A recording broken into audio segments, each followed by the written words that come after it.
Hey, welcome in everybody to Rocket City Reseller presents Launchpad. Woo, yeah. What's 2026 is here and it's all about growing your business and leveling up. And we're going to help you along the way. I'm joined today by two of the most prevalent resellers in whatnot history, and also static and boots history. Ellie, Tennessee Treasures, thank you for taking the opportunity to co host with us. Also, She Shed 244, you know, from Whatnot Acclaim and Ray Train Queenage. They're both there to help us along the way. Whether you've been selling for 20 minutes or 20 years, we're sure that there's something along the way that you're going to learn. We're going to be your mission control for all things reselling, and we just want to take the time to just say thank you for watching. And how's everybody's week in reselling? What's going on? What's up? What is up, my guy? It's been Ashley, our Tennessee Treasures, we'll call you with that because people don't know that you're Ellie. But go ahead, Ellie. How was your week? We'll start with you. It's been slow, but I had a couple sales on eBay, so any sales on eBay right now is good. Oh yeah, And I need to get back on Whatnot. nice. Yeah. You guys will be proud of me. I actually scheduled 3 months worth of shows today. Let's go. I need to do that. I'm right behind you. I don't want to grow up. I'm a Toys R Us kid, so I gotta make sure that I stick to the plan, which is to sell lots of toys on Whatnot this year. What about you, Ashley? What you got going on? I've been in listing the listing journey. I've been doing dolls, brushing hair. Awesome. Getting ready for something? Is there something coming that we don't know? Yes, the girls just want to have fun, Ray Train, and I'm like, been hoarding these dolls forever, and I had to go through. So I finished that, and now it's finding all the other stuff and items that now I have to list those. So yes. Wait, are they hearing it here first? Is this a first for socials about the train, or has the train been promoted already? I don't believe it's been promoted yet. When is it? Just Oh curious. my gosh, you had to ask. I had to ask because I think it should be January 22nd. January 22nd. Make sure you guys are getting on Whatnot and following She Shed 244, along with my wife FionasFinds. They are co-hosting. I believe that one. Is that right, or is it just your turn? Yeah. Okay. Mm-hmm. Co-hosting together. Girls just want to have fun is a great idea for a blush and toy show, or just toys or whatever you guys are doing. Anything that can be combed for hair, dolls, things of that nature. So, Care Bears, ponies. What else we got in there? I'm sure you got a bunch of stuff. I'll have Hatchimals. Hatchimals. Ellie, are you on that one too? Yeah. On that one. Yep, Ellie's on it too. Do you see all this? Damn, this is the one time I wish I was a girl. Other than that, I'm good. I got all the girls' toys. Yeah. Nice. Awesome.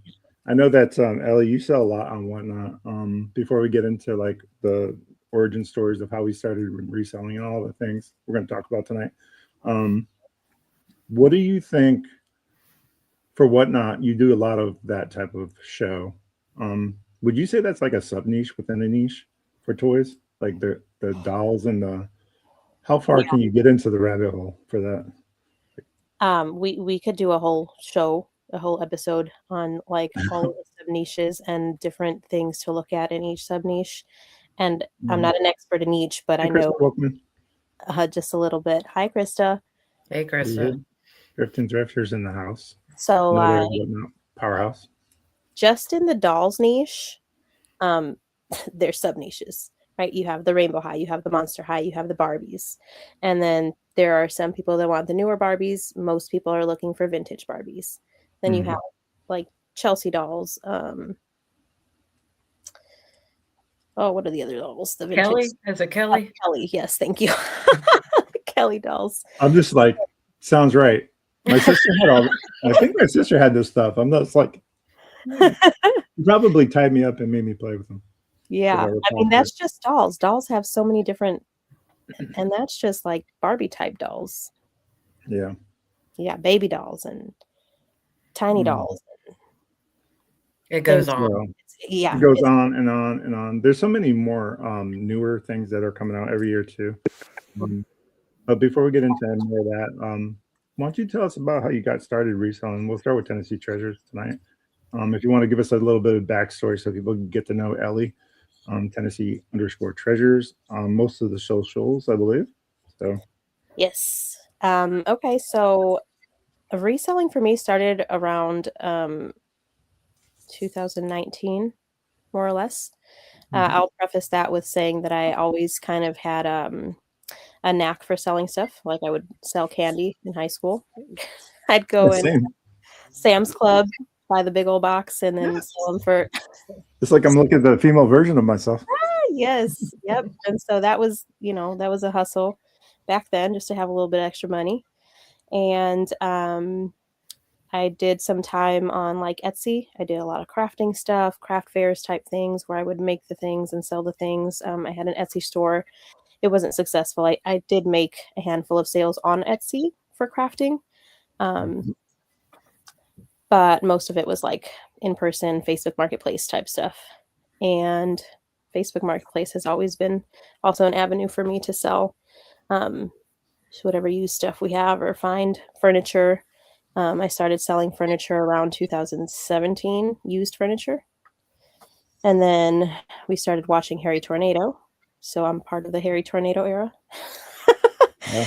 COVID-ish era, right? Somewhere in there. Yep.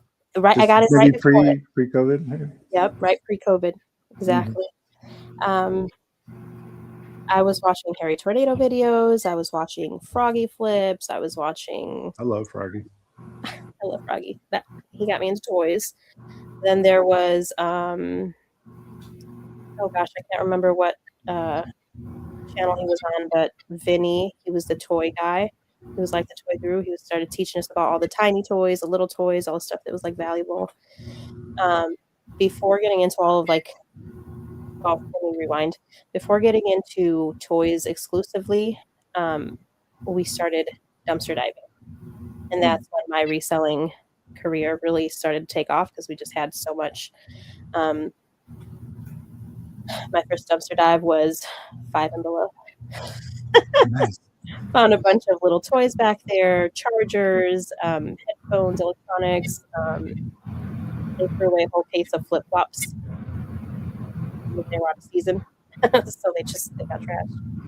And we started selling at flea markets because we just had so much inventory, just like dollar, take it all $1. You want this $1?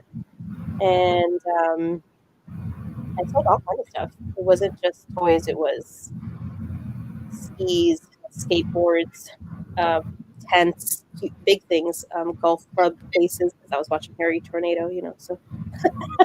Yeah, he loves a good golf club. I think he plays, if I'm not mistaken. So. Yeah, I think he plays, and he knows a lot. I didn't learn.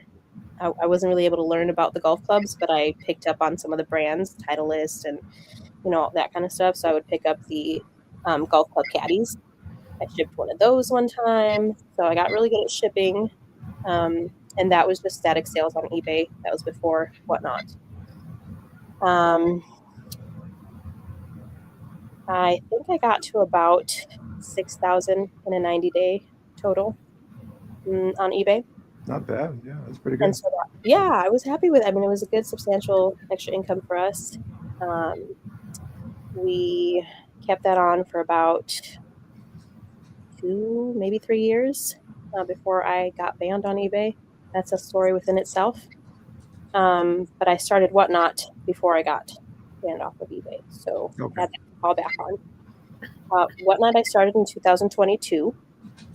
And I started with, our first couple of shows was women's plus size clothes. I quickly learned that people are picky with their clothes. I got a couple of negative reviews. And she got banned on Depop. Oh no, Krista, that's terrible. I don't think so. I mean, there were extenuating circumstances, but really it just came to not being organized enough. So when I started on Whatnot is, 2022. I think that's when I moved here to Tennessee. So I moved my entire store, my entire eBay store from Chicago to Tennessee. that's how I lost track of a lot of things and had to cancel a lot of sales. That's how I got banned off of eBay for canceling too many sales in a small time frame, 2 months, I think. And then I had my mom, Tiny Toys, coming to the bins with me and picking up the tiny toys. That's when the toys kind of spiraled out of control. And really, I started with plush. Like, I had much more plush, and I started seeing her pick up these tiny things and saying, this little thing sold for $100, you know, this little Barbie piece. And I'm like, yeah, I need to be doing that too. You need to move to that direction because Yeah. that's where the money is, right? Right. So, I mean, she inspired me to start picking up the toys, and that took its own course. My first year on Whatnot, I did 28,000, That's pretty damn good for your first year out. and it was 6 months. Wow. 6 months, because I started in June, so June to December, I made 28,000. That's great. At that time, we were living off of DoorDash, Whatnot, Instacart. We were just side hustling. Gig work. Yeah, gig work. That's all we were living on. So Whatnot, when the gig work kind of failed us, Whatnot really stepped in. Then I had Michaela. So since Love that then, kid. She's awesome. I love my baby girl, but I had a baby in between all of that, and so I kind of lost momentum. I wasn't on all the time. I was busy with the 4 kids. I was doing the homeschool mom thing, and my husband Valentine was working. You know, he was able to get a full-time job to sustain us, so I didn't really have the need to be on as much. So currently, the goal is to kind of get back up to where I was on track to go in that first year, you know, and pick up where I left off. Yeah, well, that's how I started. Thank you for sharing. So much stuff to unpack there for sure. Love to hear more about that as we move along in the podcast journey. I'm sure it'll come up again because there's a lot of folks that probably are in the same boat. I mentioned on our we did a pre-launch for the podcast on Whatnot, and I mentioned that maybe a year and a half ago we almost lost our eBay store for the same reason, not being able to fulfill orders. There was a lot of things that went wrong in our inventory control system, and also human error and making mistakes and learning along the way. So that can happen. Now whenever I do a YouTube video or I make content, I always remind people that to be intentional about the inventory and things of that nature. So yeah, it's really super important to do that because that's the root of your business and you should treat it well. Yeah, absolutely. So appreciate you sharing. We're going to move on to She Shed 244. Ashley in the house. Yeah, so my story is a little bit different. It just started with basically me and my mom. We love shopping for other people, and it's kind of like we love thrift store shopping. We find cool stuff for cheap. And we got to talking, and it was ongoing joke like, yeah, let's get a booth. And then I was like, hey, let's get a booth. So like, no lie, we talked about it, joked about it. We went to one shop we always stop by, and they're like, yeah, we got a waiting list, but hey, we got a booth opening up if y'all are interested. And we're like, game. All right, cool. So then we're like, what are types of things that everybody's buying? So it's mainly like our booth became like home decor. That's what we started with, was completely home decor, all that stuff, everything. So the first booth, the first place that we were at, we had one booth, and then we were doing so well. And where we were located, like the main entrance that comes in, we're like off the cut on this other room this way. And we always walk, but a lot of people skip over it. We were still getting the business and selling stuff and all that, but they had another one that was on the main strip that everybody walked past that opened up. So we said, yeah, we'll take that one too. So what we would do is just kind of like, and we were like legit when we first started, every month we were switching out. Like we were constantly switching our booth, constantly moving it. And then when we had both booths, we were switching it from one to the other. Well, it came to a point that their lease was coming up, and the person that owned it is like, no, we're not renewing the lease. Oh, so wow. everybody, so the last month, everybody's panicking, doing half off. our prices were already, because I mean, when we first started, if we found it for $1, we were selling it for $2, maybe $2.50. We were only doubling it. So our prices were already low enough. And we're like, we're not marking anything down. And I think that last month, which was crazy, we did a whole bunch of money in that last month. And I think we marked down 5 items. That's it. Wow. So in the process of that, my mom had gone, trying to remember where, but she had left me. She went out of town, and I was like, okay, we got to find another place.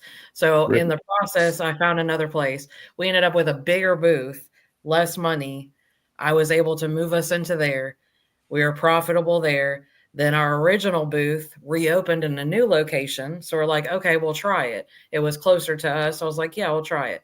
Yeah, they ended up, I think we went in a month or two before, like a month, we were like, hey, I think this is going to be our last month, and we'll be packing up next month, because it wasn't doing good in the location. And they ended up closing it down. So when we were going to pick up our stuff, they announced they were closing. And I'm like, well, we got out when we could. So then from there was another lady that worked there, it was a group of 3 ladies that really drew us to our original place.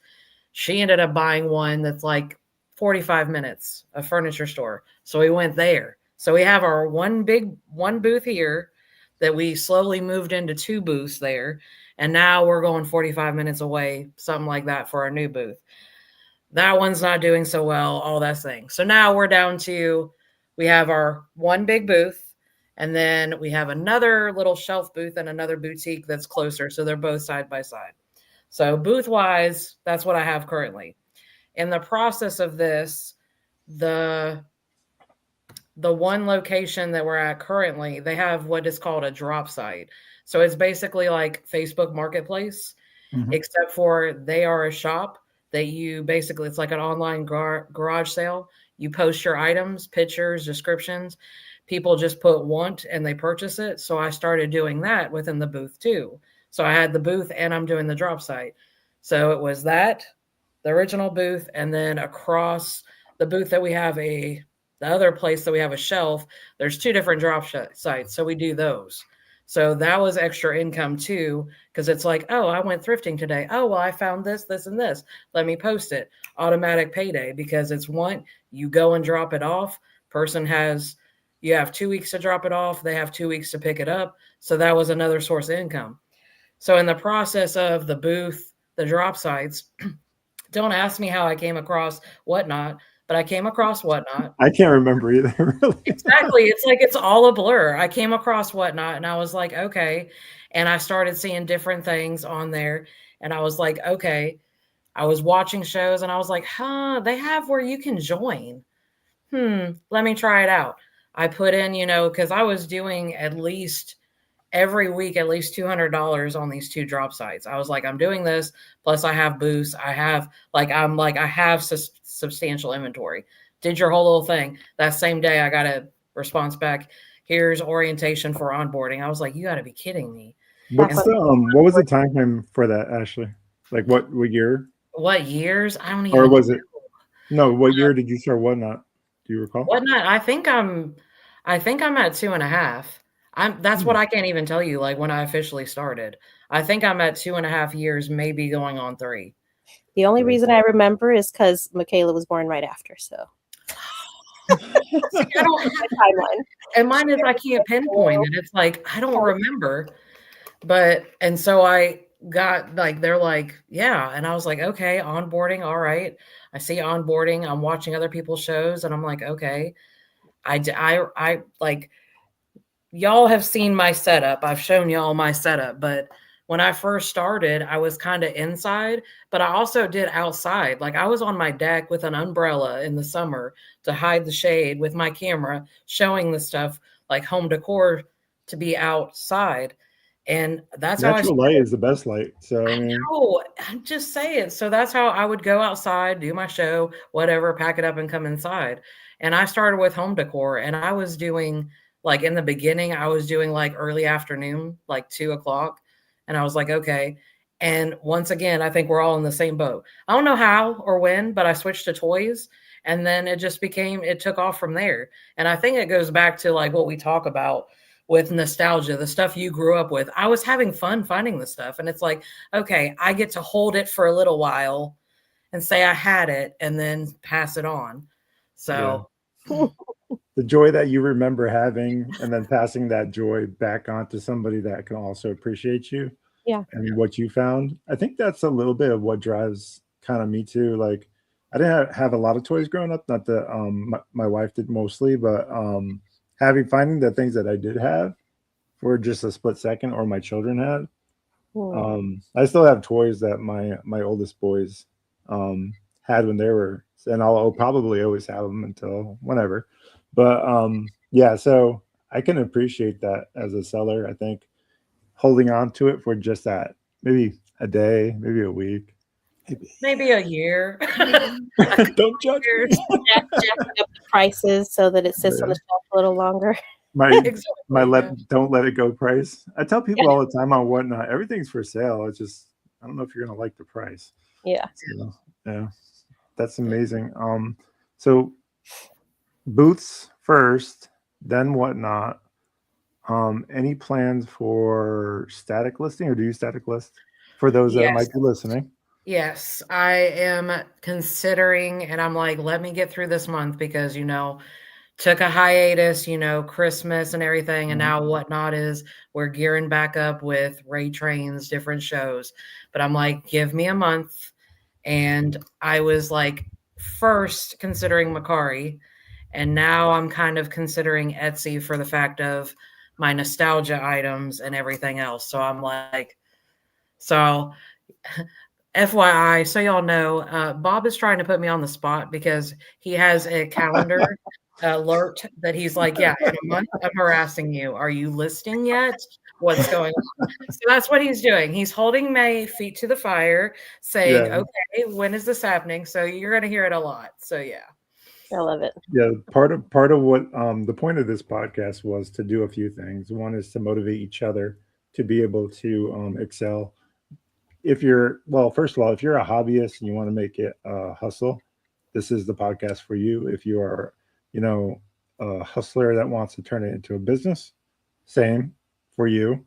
If you are a pro and want to go to that next level, this one is also for you. So there's a lot of different layers, a 7-layer dip of reselling.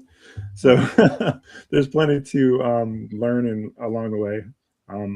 We have constant conversations with people that have been selling for 20 years that don't know about Whatnot that are now doing it and having a lot of success. We are talking to people who have just about given up on Etsy and reaffirm them that there is a way forward with that.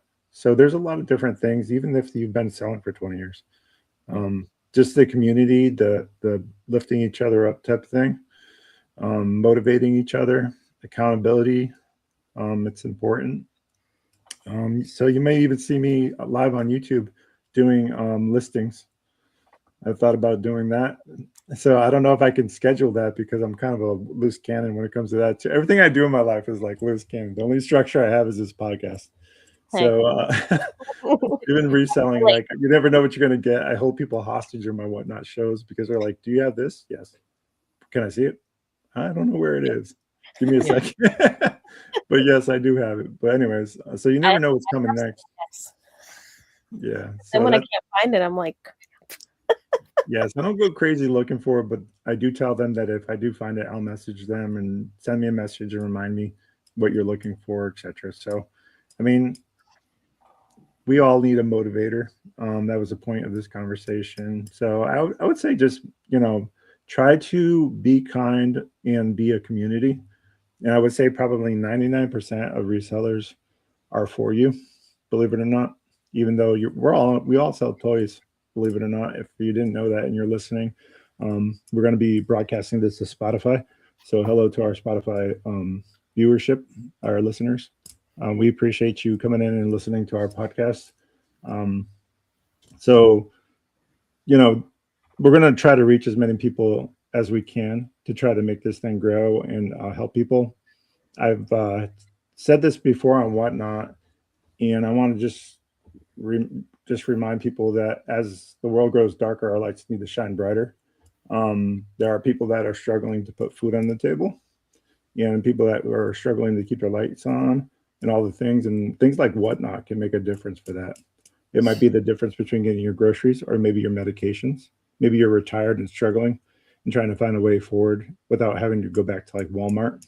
Have you ever walked into a Walmart and seen someone that just is retired and they had to go back to work and do the thing? If they could find a way forward with this, maybe, and do it instead and find some joy and have more flexibility and freedom and things of that nature.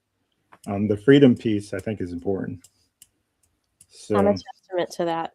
And I'll say, in doing the gig work that I've done, I have seen seniors out there delivering groceries, shopping for groceries, delivering food because they need that extra income. And like you said, this is an avenue. I'm a testament to it helping pay the bills. And stay-at-home moms, homeschooling mama.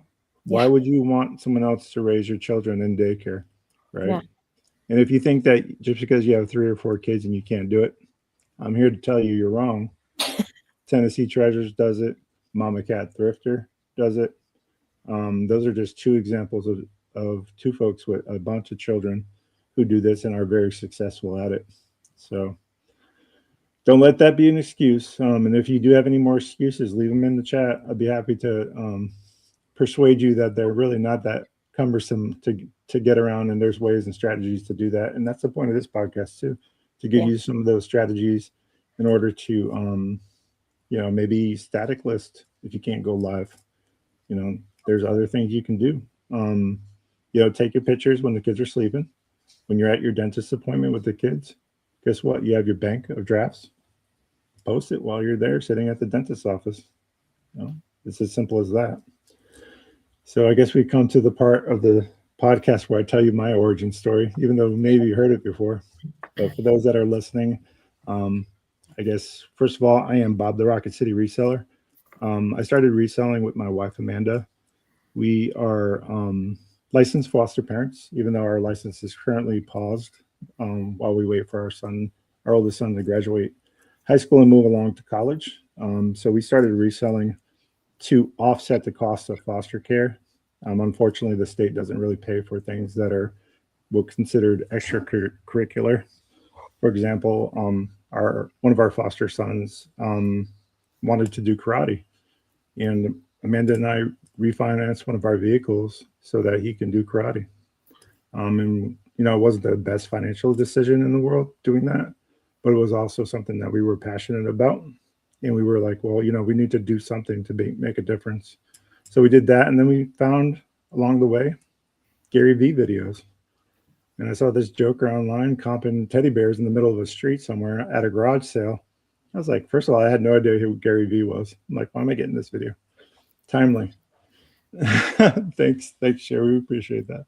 So, so I saw that and I was just like, this guy's full of shit. There's no way this teddy bear, this used teddy bear is going to be worth anything.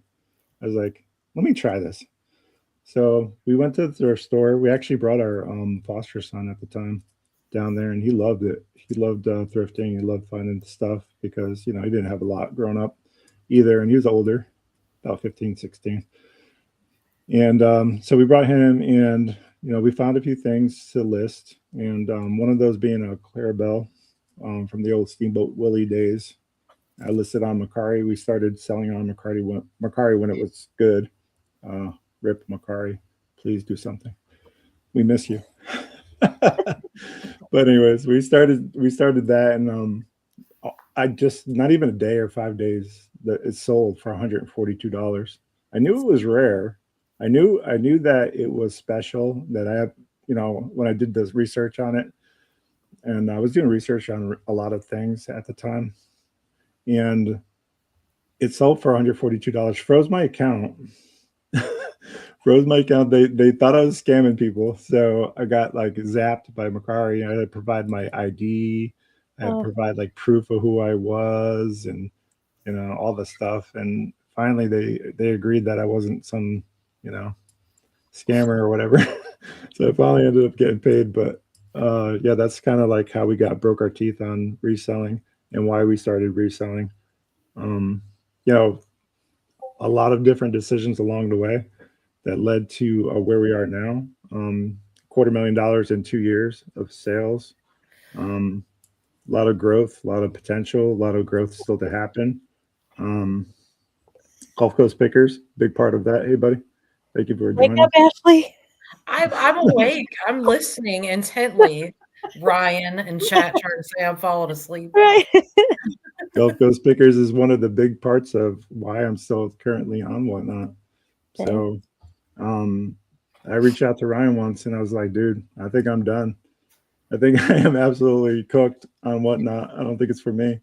And he sent me some videos about I think it was Jen's Multiverse was on Ray, the Nashville Flippers, This Week in Reselling, along with the Philly Flipper. And I was listening to the podcast, and the way she deals with it, or way she rationalizes the business model for Whatnot, it was a really good take on the difference between wholesaling and retailing your products.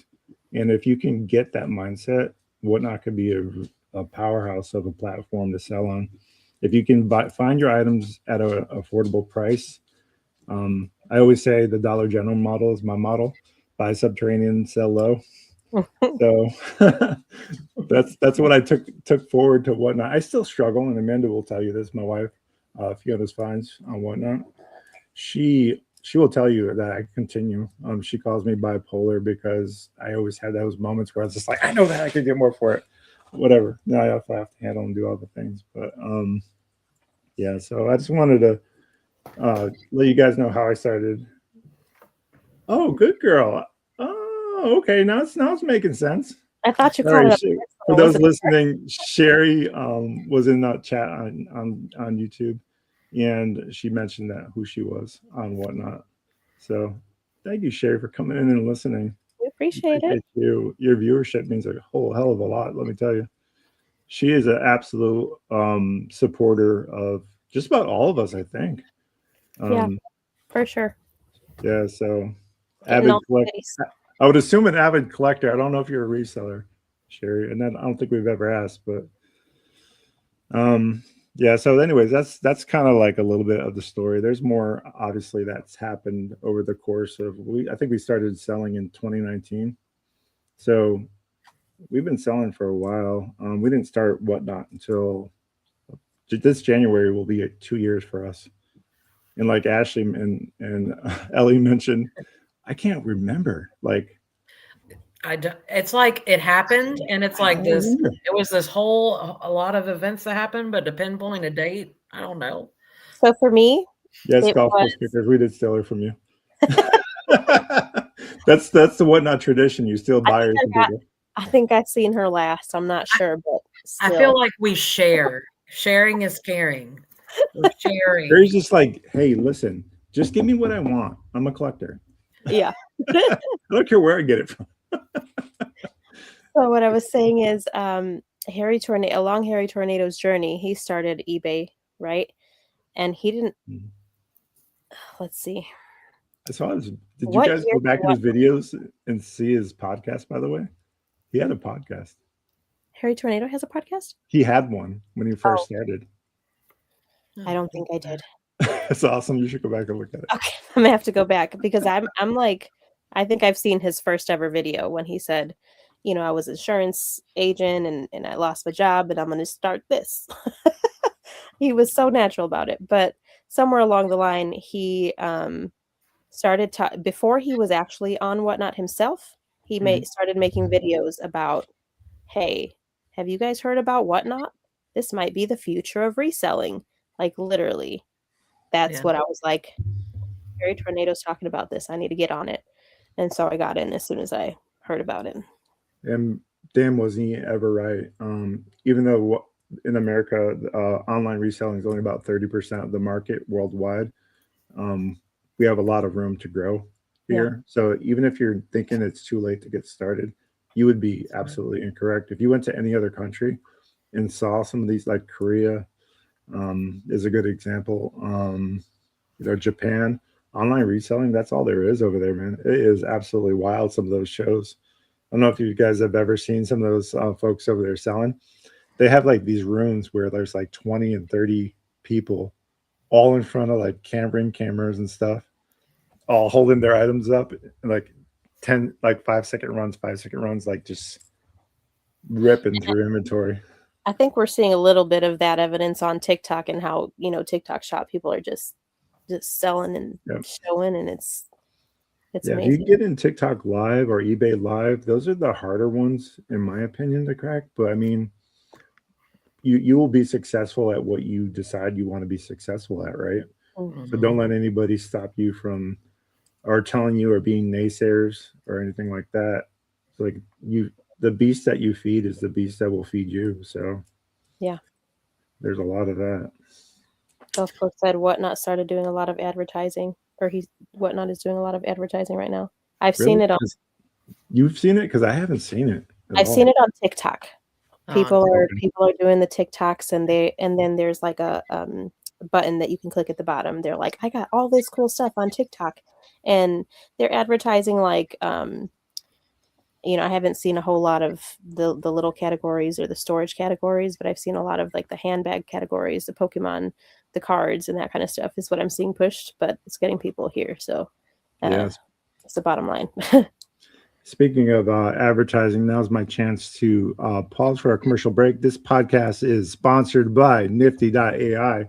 Code Rocket City will save you $15 off your first month. If you want to scale your business in 2026, Nifty.ai will give you your inventory control system. It'll give you a platform to cross list to static listings. It will also give you AI generation for creating listings. Nifty AI will also promote your closet and also send out offers for you. So try Nifty.ai, code Rocket City will give you $15 off your first month. And we appreciate you listening to my TED Talk. good job.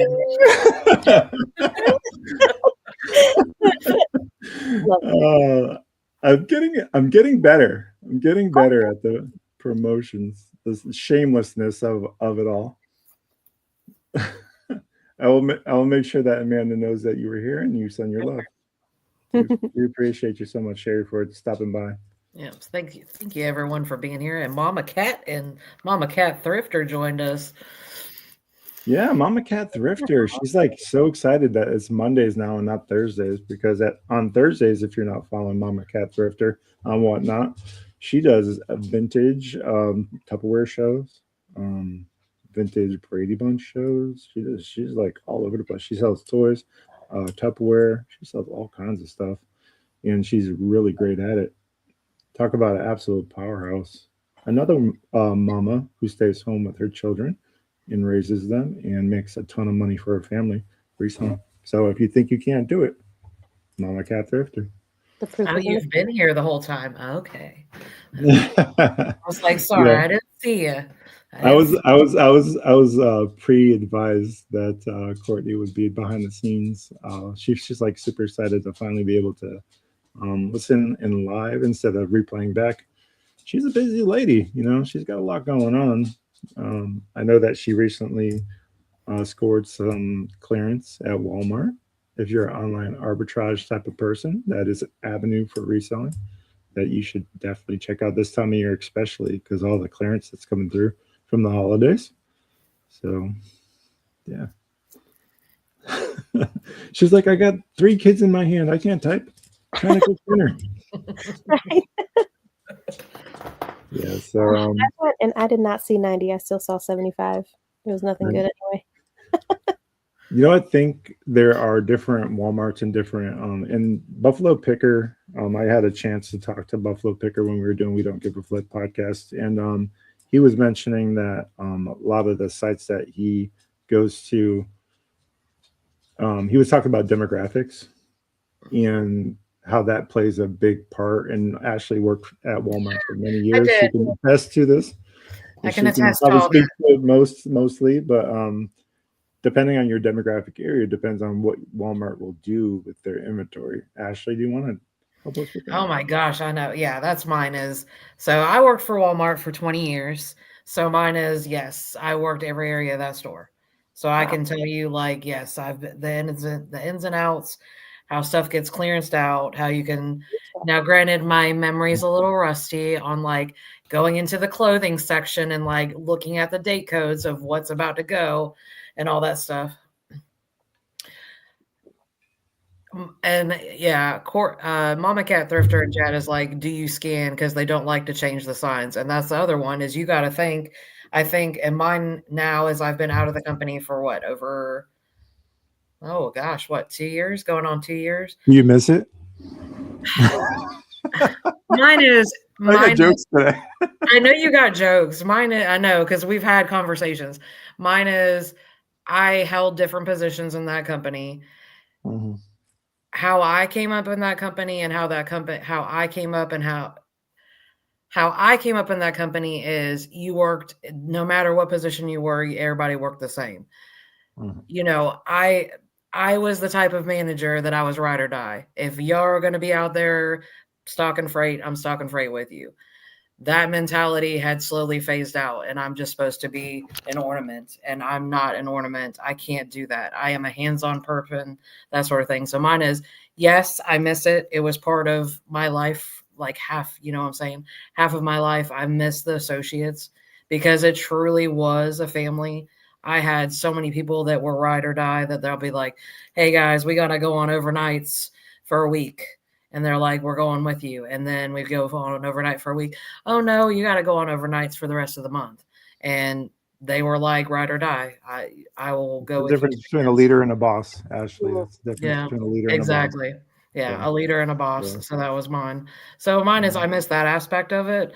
I did a lot of teaching and training. So that was fun in my Walmart career of teaching and training all types of associates from upper management to brand new associates. So I miss that aspect and I miss the people, but all the political, I'd say political, but all the politics and all the stuff in the background, it's like, no, it's not me.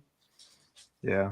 There's a lot of that in everything that we do, especially I don't do this full time for transparency. I am a part-time. Well, I call myself a part-time, but I feel like I'm full-time. My wife is a full-time reseller. I am a software engineer, so I can definitely relate, I think, to a lot of that, like politicking at work. There's a lot of that currently where I am, and it's just not my jam. It never has been, which is why I tend to career shift a lot regarding work. I'm a contractor anyways, so I'm like a mercenary. I work for the highest bidder because with software engineering, you can imagine contracts are come and go. So I've always been that type of person and always looking for the other angle. So yeah, I get the whole politicking thing.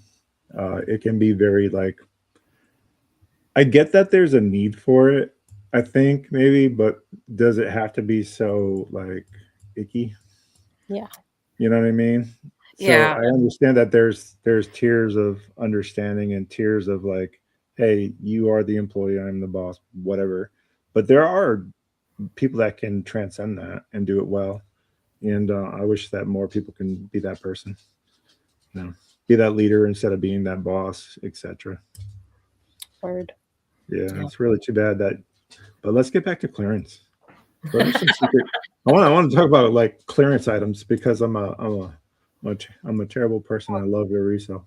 You were saying something about date codes and stuff like mine is I'd have to go back and like really look into it, but mine is like, after Christmas all that stuff is going to go, I'm thinking seasonal wise. So right now, and I mean that was different things with having the knowledge base of all the areas of the store. I'll be 100% transparent. Like grocery I got better at, but like fresh and that sort of area, I was like, do not put me in the bakery. I'm not baking anything. I'm not going to be cooking in the deli. Like, please keep me out of the fresh areas. But GM side, GM side was my heart and soul. So when I talk about GM side, it's apparel, it's the other half of the store, all your general merchandise. So a lot of that, and y'all are going to make me go back and try to figure this out in my head. But I mean, everything has seasons. People want to know, Ashley. I know they want to know, but it's like, hold on, I have to like really think about that. He's like, listen, Bob, let me take an action item. This is what they do at my job. I'll take an action item. I'll get back to you. There you go. I mean, that sounds good. But mine, just like everywhere, you have your seasons. So it's like I always joked, and I think we've talked about it before. There's no such thing as Halloween. There's no such thing as Thanksgiving, and there's no such thing as Christmas. It's hollow giving miss because you start out with, because I mean, retail, you put Halloween out, you got a little bit of harvest out, and then you slowly, as it starts selling down, you got to look to the next thing. And I mean, we could go all day about having to switch out the seasonal box. The best part of the holidays is the seasonal candy. Everybody knows that. Exactly. And that's what I'm saying. Yeah. But mine is all the different seasonal times, but a lot of the clearance issues, it's just you have a lot of associates that once again, just like every job, you have associates that don't have that accountability factor. Nobody's checking up behind them. So you have people doing price changes and just accepting and not looking for it and pricing it because basically it's, as I said, the somewhat politicking of it. Hurry up. We got to have the price changes out. It's all about, demand. Oh, we have late price changes. They have to get out of the screen. It's coming from so-and-so that it has to be done today. So people are not doing it the proper way and just accepting it. So a lot of the times, you're going to find hidden clearance because one, they didn't put it all together. They never marked it. They never even showed the value to the customer. And I think that's with anywhere. So, I mean, there's times like I remember cleaning up stuff and I was like, inventory time is the craziest time because you will find stuff from like 2 Christmases ago and it's a penny and you're finding it on the floor and it costs a penny because it just gotten hidden behind stuff. So I think the biggest one, the one takeaway that I can tell y'all is like the big seasonal box up front. I would say every area has their set season. So like, I think now more than likely, yes, clearance should be slowly happening in toys. So all your toys are going to start going on clearance. Mama Cat already probably done claimed a lot of them. But they'll do that. They'll have a markdown. It'll have another markdown. Like I said, I've been out of the game for a hot minute, but the rule of thumb is they'll let it sit in the area. It goes, I don't remember the percentage at first. Then it'll get another markdown, and then you'll see a final markdown. It'll tell you, and then each store, depending, has their own clearance aisle where you can put certain items. So as they're resetting those new item modulars that are coming in, they're going to shift it to the clearance aisle. But what I would suggest for everyone, especially us toy sellers, just go through toys and scan because it's going to be a hot mess.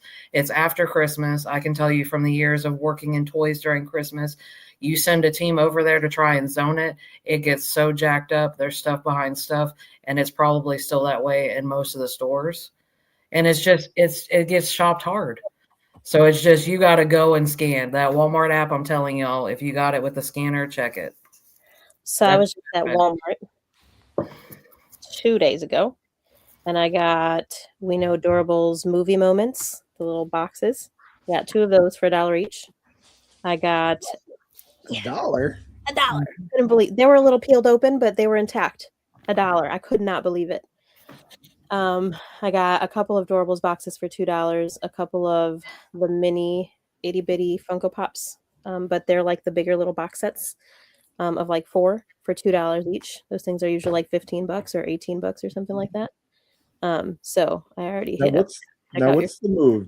Is the move to hold that stuff until next season because everybody's finding this clearance now? Or is the move to list it and try to get what you can for it now instead of trying to get more later? What do you think? For me, I'm looking to sell it at what it would retail at.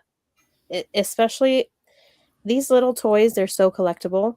Some of the bigger toys I might have to sit on. Like I've done clearance before. I have PJ Masks from 2 years ago that never sold because PJ Masks fell out after I bought them on clearance.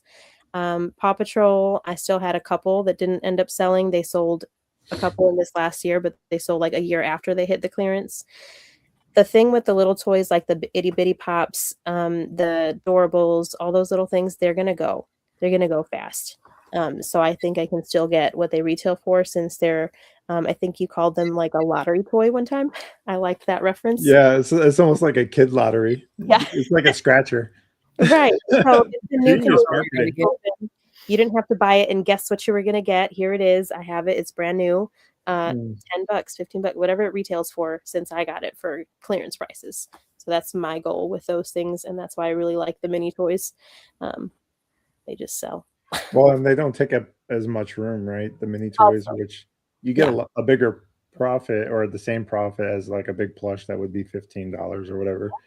So Yeah. you can get more in your space if you're limited on spaces. That's not a bad, idea.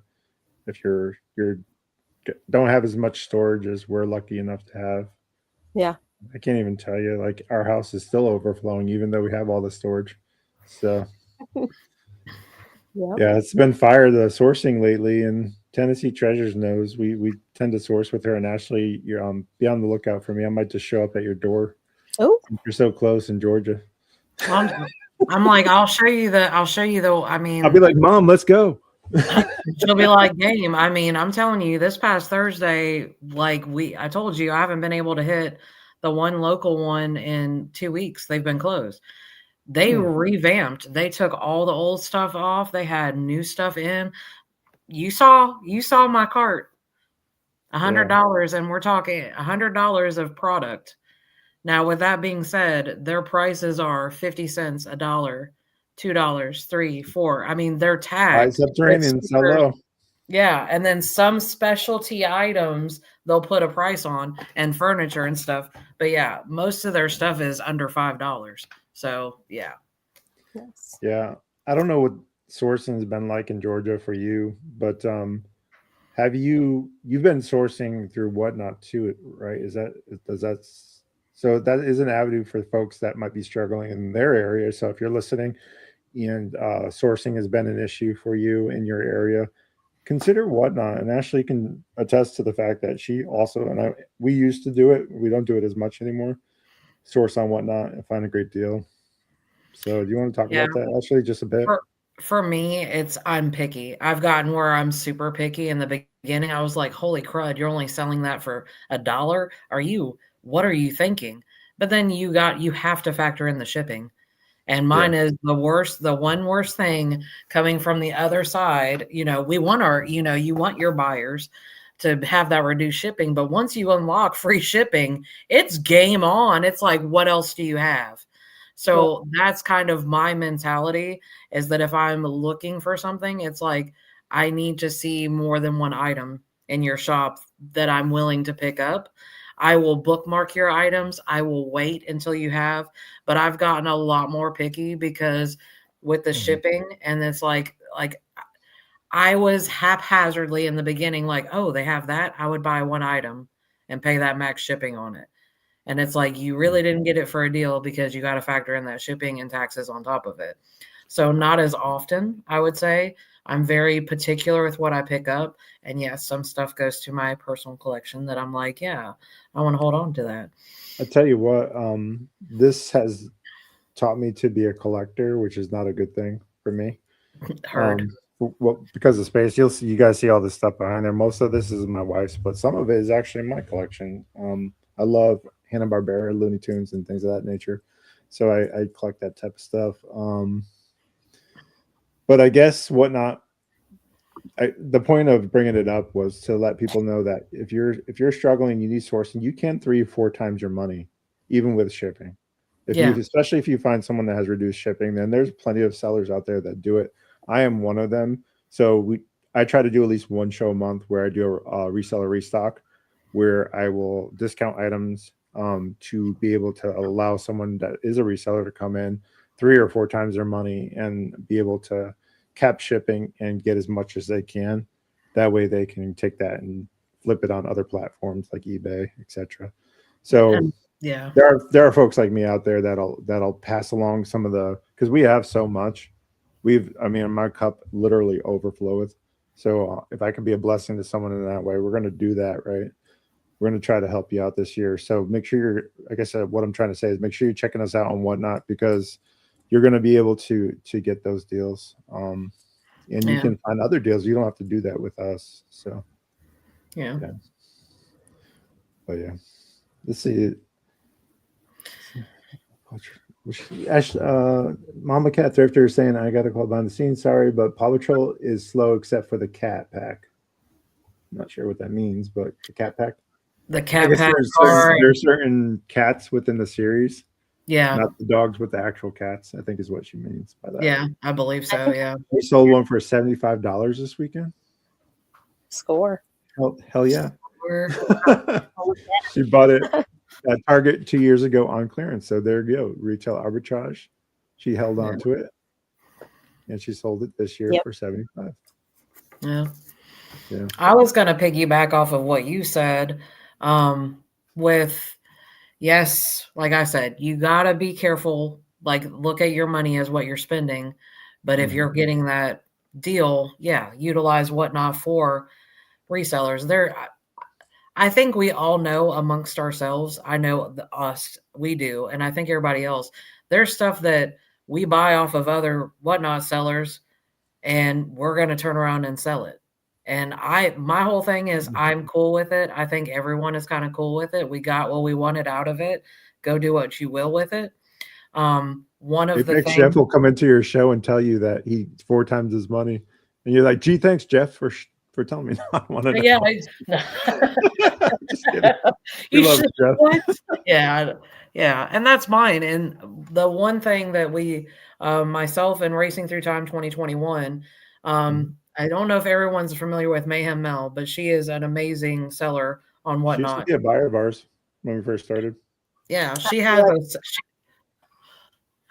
she has a sell one thing Ray Train that she does every Tuesday night. Racing and I were like, man, we'd love to do one just toys. So we got with Mayhem Mel, and baby girl Steph does help her too as well on that. And we were like, hey, we really want to do one that's kind of toy centered. So and they're like, yeah, sounds cool. Why don't you do it? So we have one and done that we do every Sunday, and it's become kind of, they have a mixed, like either one item or it's a mixed box of items. I always point out that, like, if you're a reseller or a collector, and a lot of times people get great deals on that Ray Train. I think I sold a box of random toys. I don't remember. I had Little People new in box, Adorable new in box set for $11. I mean, you can't beat that with all the other toys either. Yeah. So Tiny Toys had a question regarding whether or not anybody here sells on Amazon or Whatnot, or sorry, Amazon or Walmart. No. I don't personally, and I'm not sure. Do you guys at all? No. So my plan is to try to find sellers that do, because that is an important part of. So we're going to have guests on the podcast. It won't always be just the three of us, although that we're not probably going to have a lot of guests, but we're going to try to be selective in regards to who we have on that could give the most value added. So we will have those types of resellers on that have done that retail arbitrage. Send it into Walmart. I guess Walmart's easier to crack than Amazon, from what I understand. I have no clue. I just know from the retail side of it, having the Walmart.com app and a customer saying, well, they have it for this price, or you're seeing where you have that third party that is selling it for something outrageous, but then it's associated with Walmart. And I'm like, that was my whole thing, is like, our price is cheaper in store versus that third party. Why would you do that? Yeah. And I felt like that was a disservice to customers on that, on some of the third party. But then there's some items that you can't get. It is, right? There's the rub. It's that double-edged sword. So they bought it from Walmart on retail arbitrage. This is gonna blow your mind. And then they sell it on Walmart back. So Walmart was like, I'm not gonna sell this anymore. We're out. And then all of a sudden it's back in the mix again. And it's a third party. And it's just wild to think about. That type of thing. I don't know if you remember the first year at the Nashville reseller meetup, or if you met him, TJ Lovelady, I think that's retail arbitrage. And he was at the bins with us, and he's not a bins digger, but he was fascinated at, the bins. But I think he might be a good subject to pick his brain. Ellie's gonna run him down and see if she can get him on. That'd be an awesome podcast. I think I've talked to Tommy the Buffalo Picker before. He is does both Amazon and Walmart. Nice. He's a wealth of information. Retired twice over, government and also military, and he's a steadfast dude. He knows a lot of information, and I'm sure if we were to reach out again, he would love to be on the show as well. But yeah, that's an important part of reselling because those are two big platforms that are really going to take over. I think Harry Tornado, I believe, no, Commonwealth Picker recently did a video about Walmart.com potentially taking over like Amazon currently does in regards to delivery. And I could see that already happening because now we have Walmart delivery in our area and we're very rural. So I have a feeling that that's going to continue to grow and it's going to become a battle between the two. Yeah. So that might be an option as the USPS gets more and more defunded and prices keep on skyrocketing. You're going to see privatization of the federal postal system and or Amazon or Walmart taking over delivery regarding mail. Think about that for a second. Well, I mean, and mine is coming from the aspect of the side of coming from that company and knowing like the next steps, like what they're planning on doing. Yeah, the biggest competition that Walmart had is Amazon. And then you got to think how many Walmart, like in my area, you go, what is it? We go 15 minutes, we have a neighborhood market. 15 minutes, we have a neighborhood market. You go the other direction, maybe 20 minutes, there's another neighborhood market. You have a super center within 15 minutes of it. We have, I mean, within just my little scope, there's at least like 15 Walmarts within They an have the hour. infrastructure. Yep, they have the infrastructure. They have the trucking. They have the employee base. They have the delivery now. It's all the delivery is some of it is subsidized through contractors, but they do have the framework in place to make this thing work. So I wouldn't be surprised if Commonwealth Picker is absolutely correct that that is what's coming next is someone's going to get the contract from the government to privatize the post office to try to mitigate some of the costs because the costs keep going up. Obviously, they just dropped another price increase, I think, here recently, which is continually squeezing the customer base because that's passing that on to the customer, right? We have to pass those costs on for that, and that's uncomfortable, and it makes it harder to sell things. So ways to mitigate that is to pass your discount for eBay. I pass our discount that we get from eBay we don't pay retail prices for shipping. We get a discount as sellers on eBay. I pass that on to the customer to try to incentivize them to buy from us. Yeah. That $1 or $1.50 that I'm making extra on shipping is not worth to me the loss of a customer, which is probably why we get a lot of return buyers on eBay because they realize somewhere along the way that we're not trying to I don't want to say price gouge because I don't want to shame anybody for making a couple extra bucks by not doing that because there's no wrong answer for that. It's just something that I've noticed that we've done that's been very successful and why we sell a lot of items. So something to consider. Well, I mean, that's mine is like my mentality now that we're like kind of bringing it up is like online grocery started. Then, I mean, I just know of some of the programs. I mean, not all of them, I don't think are in every state, but there's actual Walmarts that they will come deliver it and put it in your fridge. Like that they had started testing that. Will they cook dinner for you? Did they I'm just saying it? Or it was in beta or something. Yeah, it was in beta. It was in beta because I know they were doing it in New York of all places. And they were not in New York. It was I can't remember. I can see like Manhattan being like a test market for that because there's all those like young professionals and those professional people that are just like going out for martinis or whatever. I could totally see someone like that wanting that kind of boutique type service, like that white glove service where there's like, I'm going to put away your groceries for you too. Yeah, and seniors or like new moms and stuff that Oh yeah, can be that's too, yeah. Oh yeah, because I mean that's who online grocery is for. That's what it was for. You got to think about all those people that don't really necessarily care to be around other people. There's that too. Yeah. You can put your Yeah. own groceries away. I I know. like, Even I like online delivery and delivery of Walmart for me personally because I tend to spend less by doing that. If I'm in the Yes. store, I'll spend more. True. So it's like a cost thing for me.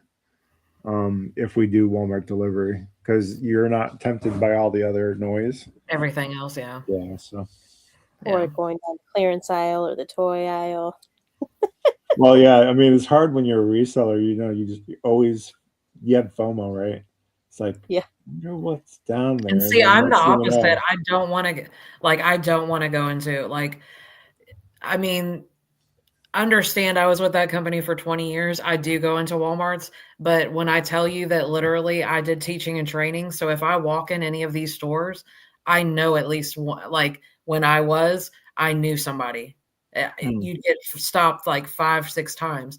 So that's where like now it's kind of like a PTSD some extent, but it's like yeah. I I feel mean, like I might get stopped in there that it's like, ugh. So there's certain like I yeah. avoid some of those places because it's like, Not an issue that no, I I miss y'all. No, I don't want to get into it, that sort of thing. But yeah. I worked 2 full-time jobs, and also one of those was Target retail for many years while I was going to school to become an engineer.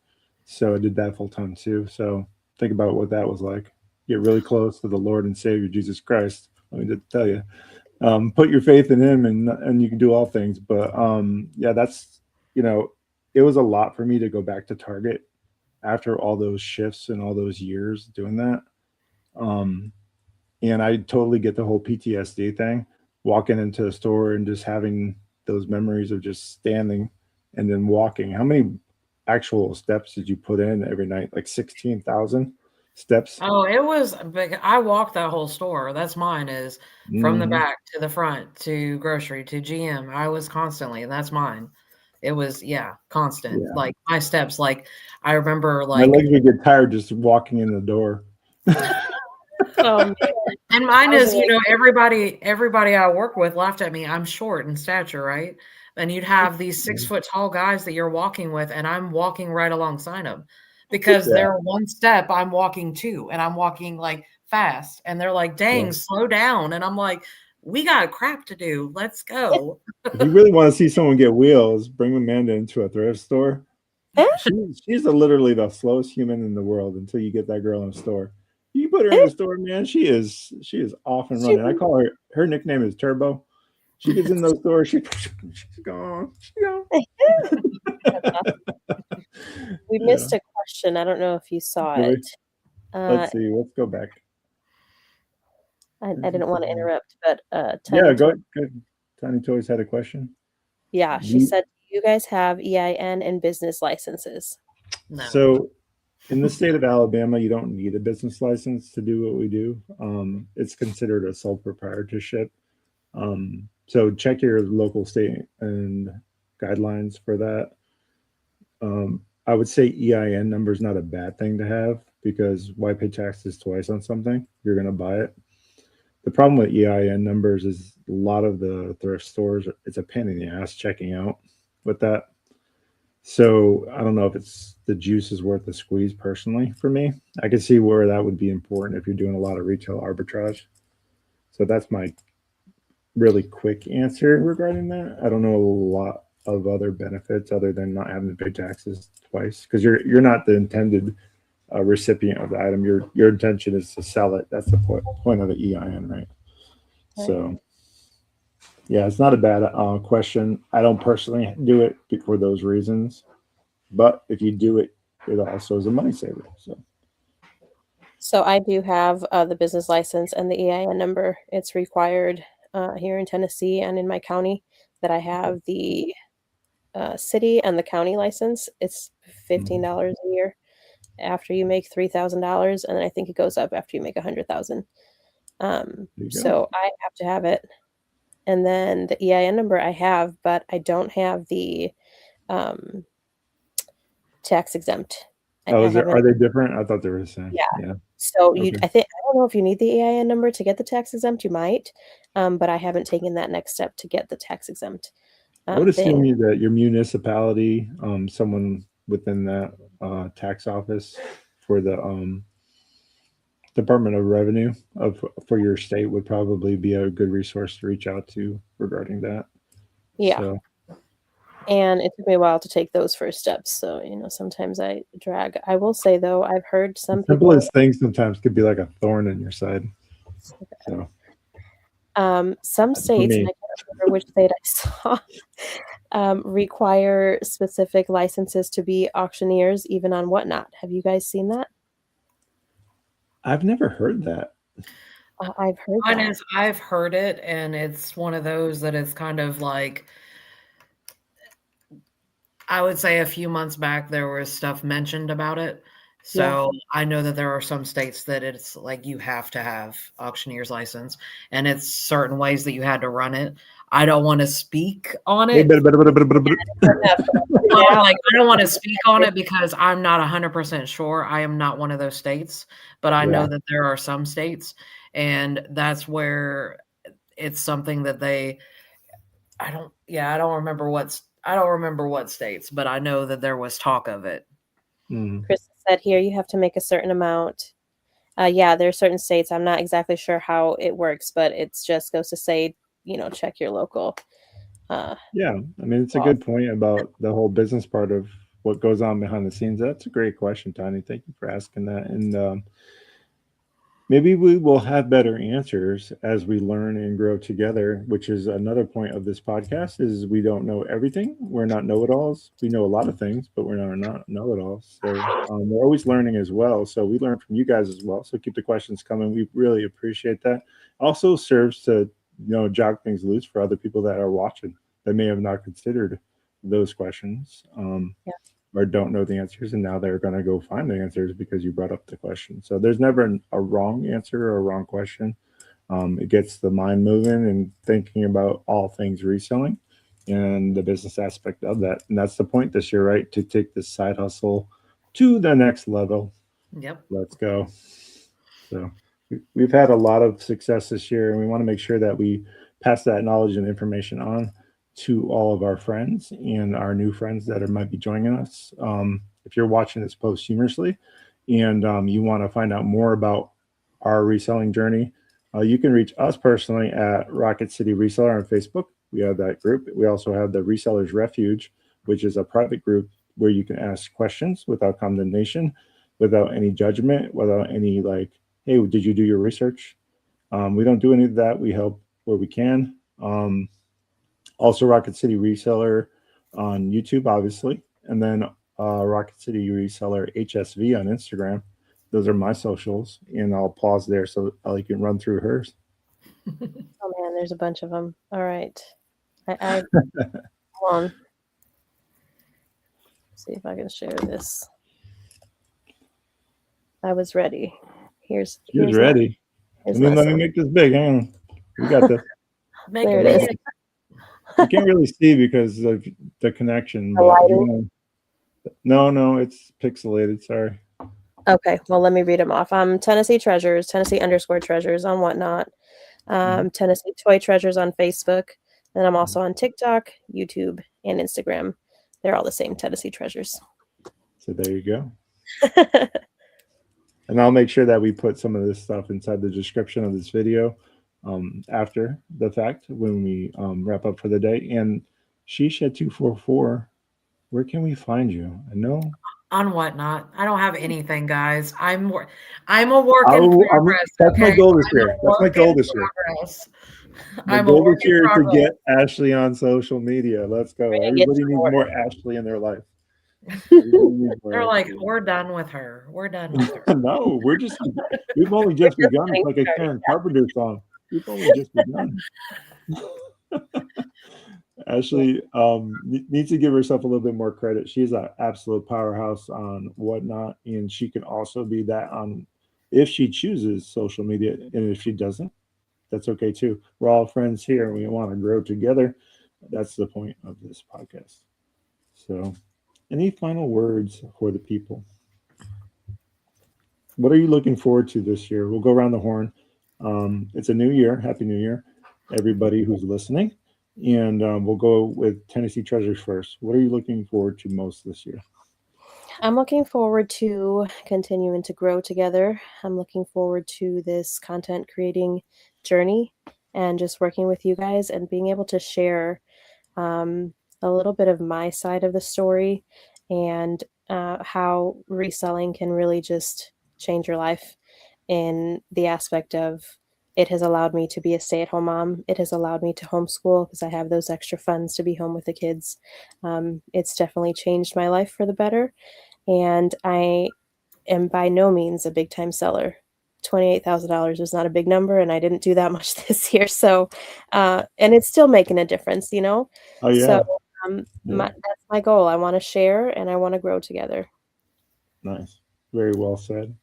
Well, we are appreciative of you joining us along the way, and we're looking forward to more insights in regards to being a full-time mom and wife and teacher of young minds is very important, not only to just us here as a community, but I think to our country in general. That's a testament to the character that you have. So we appreciate that. Ashley, she shed 244 on whatnot. Raid Queen extraordinaire. What are you looking forward to most this So year? one, I know that I'm not going to get away with it, but I need to be static selling. So I know that's something that I'm working towards. Um, I think for me is, which is one question I wanted to ask y'all, but I kind of got it. But like when I joined whatnot, I part of the reason I joined was the community. I was like, these people are awesome. It was such a great community, and it still is. And for me, I want to help grow that community. I think I strive to do that. That I want to be like, hey, come on, let's, you just started, you're at this, let's get you to those sales, let's get you that following. Let's, to help people. That's my biggest one is I don't want to keep, I think Amanda has said it, FionasFinds has said it several times. We're not gatekeepers. I'm not, hey, this is me. I'm not sharing any of this information. I don't want to be that. I want us all to grow together. So that's something I want to take is like helping grow more sellers, as well as grow myself because I'm not a big seller either. I'm like, I see a lot of new sellers that have just started that they've reached 1K. And I was like, holy crud. I think it took me over a year to get to 1K sales. And I Same. was like, and I was like, man. So I'm like, this, I mean, We the all new, can't be a few of those finds who did it in 6 months. I mean, come on. Let's well, go. yeah, true. But, and that's what I want. I want to help grow people because I'm like, once you hit that 1K, it's like, yeah, you get paid. You don't have to wait. You still got to wait for the money to hit, but you know what I'm saying? It's a lot quicker than I got to wait till it gets sent there and they approve, that sort of thing. Yeah. So growing to the community for whatnot is what I'm most excited about too, Ashley. We both touched on the same thing. That's just one of the things I'm most excited about. I'm excited about a lot of things, which doesn't help my ADHD probably. But as I sit here and spin my fidget spinner. So basically, I'm the same way. We want to grow whatnot. I think it is here. Tornado is absolutely correct. It is the future of reselling. And it still has a lot of room to grow. So we want to make sure that we increase our community presence there. We want to make sure we are helping and assisting. I can't tell you how many whatnot reseller groups there are out there on Facebook, and people are actually starved for information. They are not getting help. They are not getting served in these groups. We want to like grab these folks and bring them into the fold so that we can grow their business and they can be successful, because there's no reason why they should be being starved for information and being starved for the way forward regarding reselling in general. So let's go out into the community and let people know that we are untapped resource for them to be able to do the sub, grow their business. We'll do that along with our friends along the way. And yeah, looking forward to doing that in 2026. We can't wait to grow not only our business, but yours. Welcome to Launchpad, where we are going to accelerate and lift off and be successful in reselling. So I want to thank everybody for joining us today, and appreciate you guys. You guys can hang out for a second. We're going to go ahead and end this right now, and we'll catch you on the next one. We'll see you next Monday, same time, 7 p.m. Central, 8 p.m. Eastern. All right. Appreciate you guys.